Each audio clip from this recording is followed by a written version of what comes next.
هەوڵدان بۆ پەیداکردنی نان و پەیداکردنی پێویستیەکانی ژیان بە ڕێگای شەرعی و بە کاسبیەک کە خوا حەڵاڵی کردووە پێویستە لەسەر ئینسانی موسڵمان بۆ ئەوەی ئینسان بپارێزرێ، بۆ ئەوەی موسڵمان خۆی بپارێزێ لە زەلیلی سوالکردن و داواکردن لە خەڵکی تر.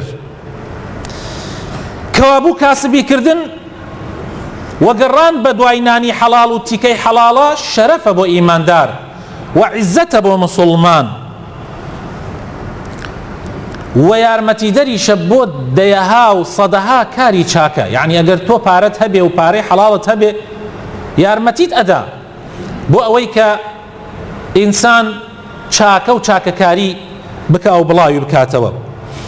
لە حەدیثی صحیحە ئیمامی ئەحمەد بۆمان ئێگەڕێتەوە بە سەنەدی خۆی تا ئیگەیەنێتە عەمری کوڕی عاسی سەحابەی پێغەمبەری خوا ڕەزای خوا لە عەمر بێ ئەفەرمێ پێغەمبەری خۆشەویستمان صلی الله عليه وسلم پێی وتم ئەی عەمر یا عەمر نعم المال الصالح للمرء الصالح أو للرجل الصالح.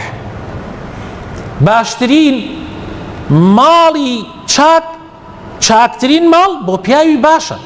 لە ڕاستیە باشترین پارە و پول و سەروەت و سامان بۆ کەسی باشە، بۆ پیاوی باشە.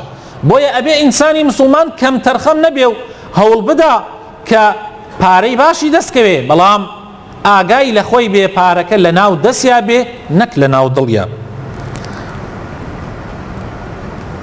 کەوابوو کاسبی حەڵاڵ و ماڵی حەڵاڵ خۆشەویستەکانم دڵی ئینسان ڕووناکە کاتەوە، دڵت فراوانە کاتەوە، سێنگت فراوانە کاتەوە، دڵنیاییت پێ ئەدا، لە قەلەق و دوودڵی و دڵە ڕاوکی ئەتپارێزێ.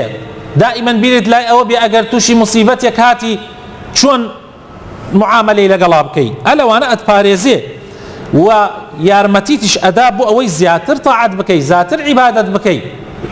لەکوێ تۆ بۆ نمونە مانگی ڕەمەزان دێتە پێشەوە، تۆ بڕێ پارەی باشت هەیە و ماڵێکی باشت هەیە، ئەتوانی ئەو مانگە کامل تەرخانکەی بۆ خواپەرستی و عیبادەت. لەکوێ تۆ ئەبێ لە ڕەمەزانیشا هەموو ڕۆژە کاسبی بکەی، لەوانەیە کاسبیەکەتیش قورس بێ نەتوانی مانگی ڕەمەزان بگری. کەوابوو پارەی باش زۆر باشە، بەڵام کاسبی حرام، کاسبی پیس بەڕاستی شوم و بەڵایە بۆ خاوەنەکەی.